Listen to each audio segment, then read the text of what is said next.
Hey, and welcome. Thanks so much for joining us. Hope you're having a great start to your week. We're going to be talking about raising kids with character today. Is it even possible? And honestly, I don't know how to do it. So if you have any suggestions, just please let us know right now. Yes, please. Seriously, though, I do think we've learned a few things over the years, raising 5 kids and trying to navigate that, like what works, what doesn't work, and also being youth pastors, seeing maybe what is, again, not worked so well and what works really well.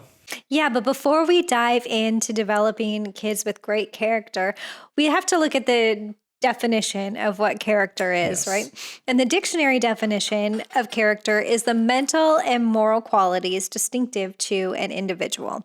One person said that character is who we are when no one else is watching. And as followers of Jesus, we believe that true character is built upon the foundation of who Christ is and who he has created us to be. Character isn't something that you just have innately. It's something that you develop. Absolutely. In fact, if you read the Bible in the book of Romans, chapter 5, verses 3 and 4, we see that character is actually something that's developed through a lot of the pressure that we feel in life. It says we glory in sufferings or in the trials or tribulations. And you might think, why do we celebrate those things? Because we know there's purpose behind it. It says, because we know that suffering produces perseverance. Here's the thing that happens for a lot of people in today's world is pressure comes and we think, well, that must not be God, or that's bad, or I don't like that. I don't like how it makes me feel. So I'm just going to quit and I'm going to go the other way. Yeah. What God's actually encouraging us to do is to push in and lean in and work through it with his help. And he says, when we do that, the perseverance develops character, which is what we're going to talk about. And ultimately, here's why you need character. Character develops a hope, and a hope that does not disappoint, because that hope is centered around Jesus. And character comes at the price of perseverance. And many people want what's on the other side of that perseverance. Yes. But your character is what ultimately carries you through and helps keep you there. Without character, you'll compromise and fall short of the hope that Jesus brings. And clearly, we know that there's value in character. And as parents, we would say that we want to raise children with great character, with strong character. And we want to share with you a process to help you develop the character and values that you esteem within your children. Yeah, and as you walk through it, I want you to think about where your child is right now. Where are they at in regard to the process of developing good? And I want to even take it a step further. Where are they at in the process of developing godly character? Because ultimately that's our aim, right? As followers of Jesus, we don't want them to just be good moral people. We want them to be godly people. We want them to have the heart and the mind of God. And so the first step we're going to take is we're going to introduce the value, okay? This might seem super obvious, super simple, but I promise you this is a step we skip all the time. This is where we teach. This is where we explain. We break down. We define what character traits and values that we esteem, what those look like, and we give them examples. So what is honesty? Is it just not lying? Or is it telling the entire truth?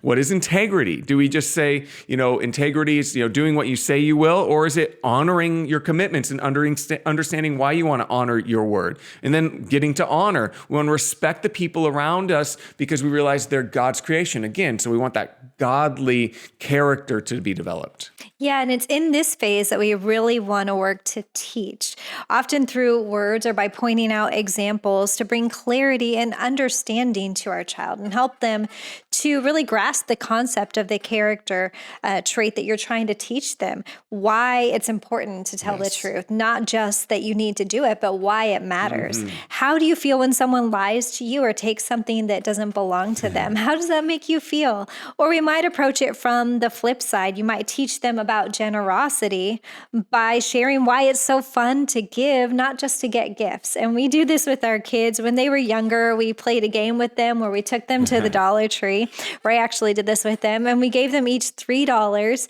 in 3 minutes to buy something for one of their siblings. So we set them loose and let them do that. And while they definitely enjoyed getting something and opening those gifts and finding out what they got, they most liked being able to buy something for their siblings and watching them open what they had picked out for them and seeing the reaction and the expression on their faces. So it was a great way to teach them. Yeah, absolutely. And then it's carried on. I think many Christmases, it was like, they didn't know what to do or, should they even get their siblings a gift. And this last Christmas, I know a couple of them at least got everyone gifts. And because we have 19,000 people in our home, we don't really make them do that. We just tell them like, hey, we're going to do like a Secret Santa type deal. You pick one person, buy a gift for them rather than having to buy a gift for everybody. But they wanted to just bless everybody else, and they wanted to find those gifts. So this is a great way, just tangible, practical things. They might not seem like that big of a deal. You can make it a game. You can have fun with it, but simply introducing the values to them in a tangible way helps them to better understand what they need to learn. And moving into the next phase, you really have to embody your beliefs. When it comes to building kids with character, it's virtually impossible to do that without a consistent message. So introducing the value is about bringing clarity, but embodiment is really about consistency. That's Does good. what you say line up with who you are? When we say that something's important to us, but our actions say something different, it can be really confusing to our kids. Those inconsistencies in our spoken values versus the reality of our everyday lives. If they bring a conflicting message, our kids are just going to get confused, and ultimately they're going to choose to believe what we do rather than just what we say. And as parents, we often embrace ideas, but we embody something else. For example, not to get into your business, but we're going to get into your business a little bit. But when you say that you want your kids to have a clean room and you're on their case about it, but your room looks like a tornado struck it, that's probably sending mixed messages. And if you're teaching your teenager, which we have one that's learning to drive, if you're telling them the importance of keeping your eyes on the road, paying attention, not being on your phone while you're in the car, but you're constantly texting while you're driving, that's not the best message to send to your kids either. And if we say that God is important, but they don't see us reading the Bible, if they don't see us praying, if we're not attending church regularly, serving, giving, all of those things, they pick up on that. Yeah, I can actually attest to that last one because I remember I was going to church. I was younger. I didn't grow up in church, but there was a season my grandma passed away. My mom and stepdad were taking us to church, and they're like, we need to do this as a family. And one of the things they told us we need to do was this thing called tithing. And I was like, I don't know what tithing is, but it was like where we gave 10%. Well, our allowance was $1, and at the end of every week, we would go to the dollar store. So if you're tithing 10 cents on that $1, I had 90 cents. It was just a pressing trip to the dollar store. So you had to wait a week or whatever, right? But I remember doing this, and it was so vivid in my mind because I went into the service with them once, and I saw they put in $20 in an envelope. And I was like, they make more than $200. I did a little quick math right there, right? And I was like, hey, how come you aren't tithing? And they're like, well, we make a lot more than you. It would be a lot more. And I was like, well, if the principle is important, then it should apply to you, not just me, right? And so that inconsistency actually created a little bit of resentment, and it honestly was confusing. I was like, I don't get this. Then they started dropping us off at church and not going themselves, but telling us how important it was. And I was like, I'm not getting this as a 10-year-old. I'm not picking up on what's going on here. Right. And kids are smarter than we sometimes give them credit for. Yes. But my dad was the opposite of that. Like, he was really diligent about entering his transactions into Microsoft Money every single night. It was pretty crazy, but our computer was like in our family room. So it was in one of the main parts of our house where we hung out. So we would see him do it all the time. And then as I got older and got my first job and started making money, he set me up with my own account, and he started teaching me how to manage my finances, and tithing was a big part of that. And because I saw him do it consistently throughout my childhood, it just was a natural fit for me to do it as well. And it wasn't something that I ever questioned. It wasn't something that I didn't see as important, because I saw that it was important to my dad, and he really instilled that into me. And it's something that we've continued throughout our marriage and our life. Yeah, and it's important, mom and dad, to remember sometimes you're teaching the right principle, but if you're not backing it up, if you're not embodying it, then it really doesn't have the punch and the power that you want it to. Now, I'll say this about my mom and dad. On the flip side, they taught me very much the value of hard work. I know very few people that work harder than my dad. He's older and retired now, but he can't stay retired, so he just keeps getting jobs. I'm like, Dad, what? You're supposed to enjoy retirement. And I was like, the other day I talked to him and he was working a full-time. I was like, what are you doing? Like, you are really bad at this retirement thing, right? But they worked hard and they evidenced that with their lives. And so that's always stuck with me all these years. Yeah. And the other part of this is if you and your spouse are together, it's important to be on the same page with each other about the values that you want to instill into your children. Because there's little in life that is more confusing for a child than parents who are on the opposite sides of their core beliefs. So that's something you really have to drill down and clarify between the two of you, so that you can send those clear messages to your kids. And when we've clearly communicated our values through our words and our actions, then we move into the third and final part of building character in your kids. Yeah, and this is where we impart these values, right? If you look at the Bible, this is what Jesus did. He calls the disciples to come and follow him. Just spend time with me, right?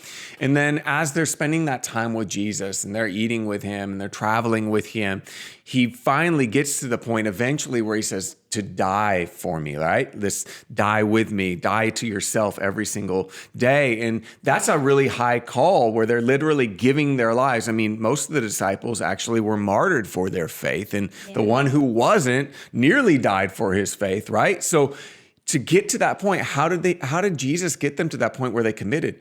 They saw who he was. They realized who he was. They saw the love that they received from him. His message was consistent with who he was and what he lived out. And it imparted over time. This happened. And this is where we really get into the point where we're talking about conviction.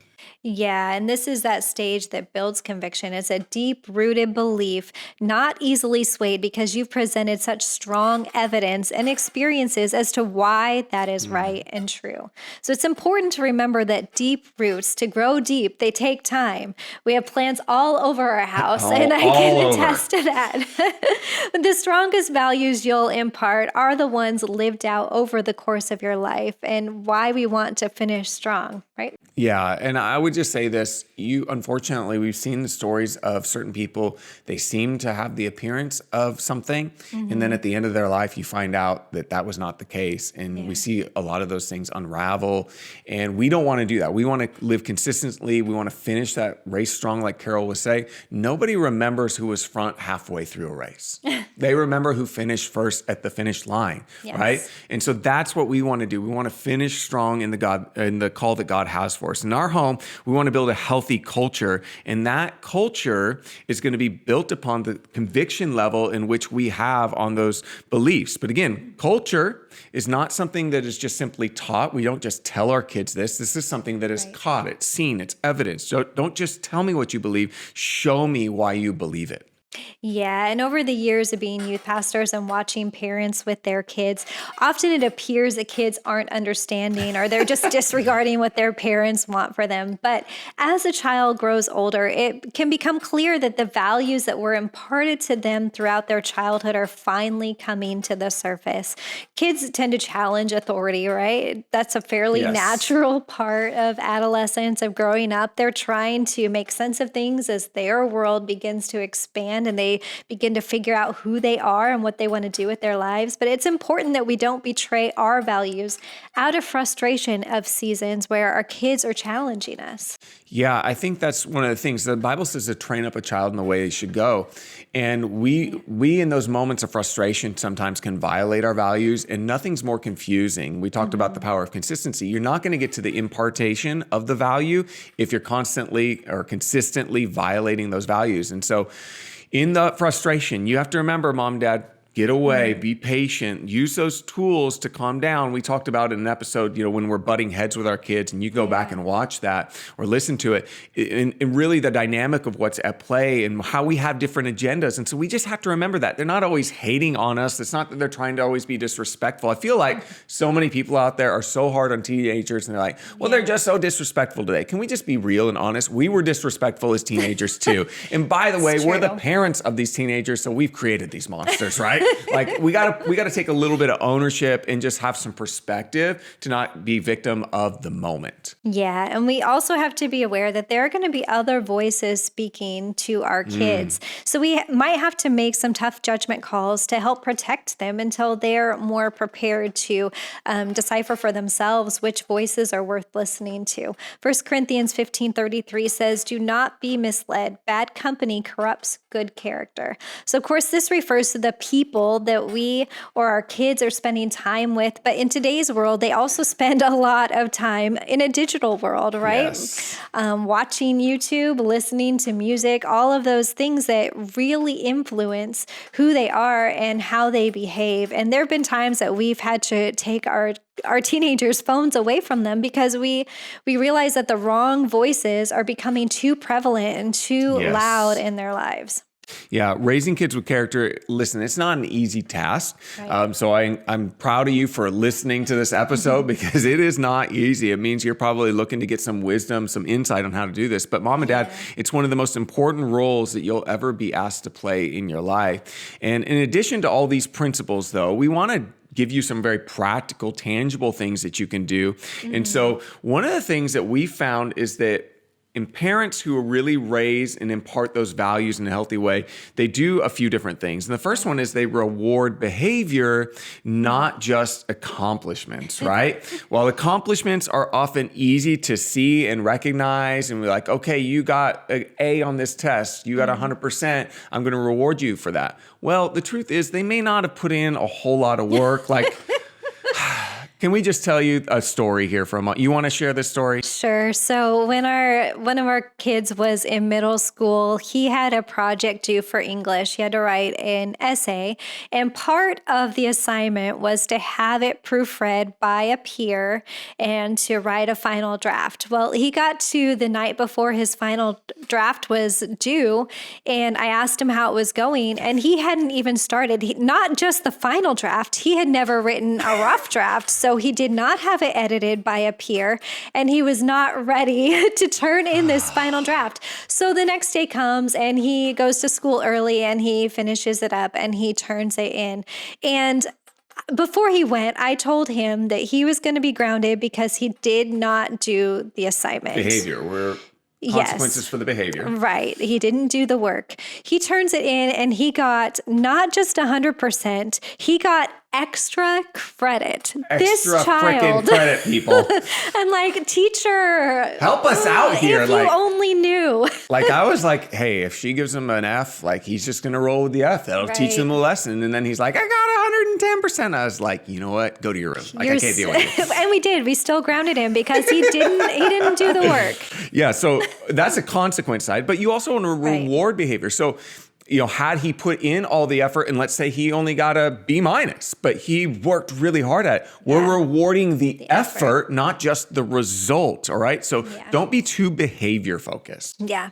And the second thing is to ask questions to really help them understand.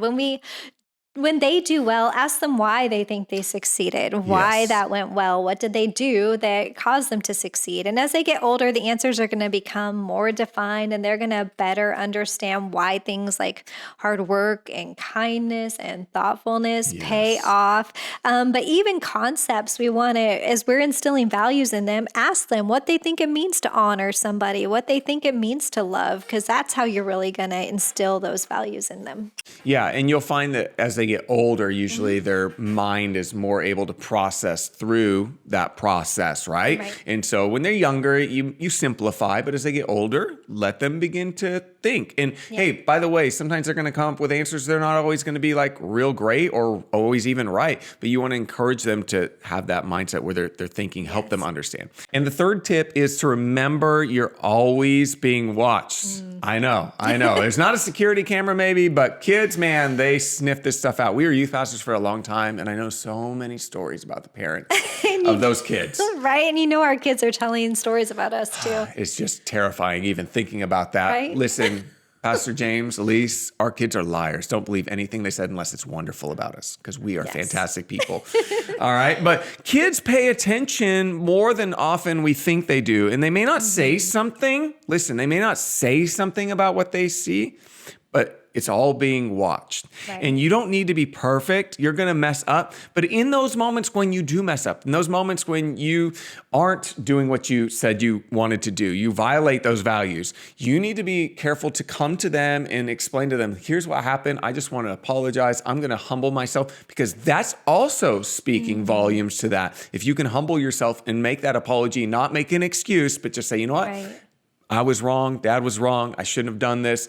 And I'm going to work better to not do this in the future. The next tip is to give your kids opportunities to serve others. We know that as humans, it's our natural tendency to gravitate towards selfishness, but serving others really helps us break that grip of selfishness in us. And even better than having your kids serve is to serve alongside of them. We had the opportunity to do this at Christmas time with an event called Christmas with a Cause, where we worked with an organization that provided the opportunity for parents who were struggling to get back on their feet to come and shop free of charge for gifts to give their kids for Christmas. And we had the opportunity to help parents shop. And then a couple of my kids helped me wrap the gifts that they were going to give to their children. And it was just an incredible experience to talk with these parents as we're wrapping presents, and for my teenage son to stand next to me and help tape gifts and stuff that there was no reward for him in it. It had nothing to do with him, but it was the opportunity to give and be generous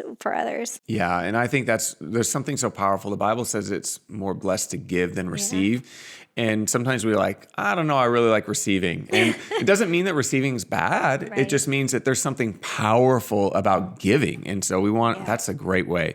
The last thing we'd say is put them in spaces, put your kids in spaces where they're with other people who have strong character. If you want them to catch character traits and values that you really espouse, then you want to place them around those people who do espouse the same things. Right. I love that our kids have been blessed to be surrounded by some of the most amazing leaders as kids, as youth students now, people who live out what they believe, who live out a consistent message. And that's a really powerful way, because listen, they don't have maybe the same voice and the same access, but they have a unique voice and a unique access to our kids. They speak to them in a different way. And this is the idea that it's going to take all of us working together. And so find those places. That's why one of the reasons we love the local church, because we just think, listen, can you be a Christian without going to church? I'm sure you can, but is that the best thing? And it also teaches us that life isn't just for us. They're in these spaces and they're with people who serve, and so they get to serve with those people. All those things are wonderful. Yes, and we love that. Well, we hope that this episode has been helpful for you, but we certainly realize there are many other great ways to instill character into your kids, and we would love to hear your ideas. So let us know what are some things that have worked for you? What are values that you're working to teach your kids right now? We'd love to hear about that. But make sure you leave a comment, and of course, like the video, make sure to subscribe and click on that bell so that you'll be notified of all future episodes. But until next time, have an incredible week, and we will see you then.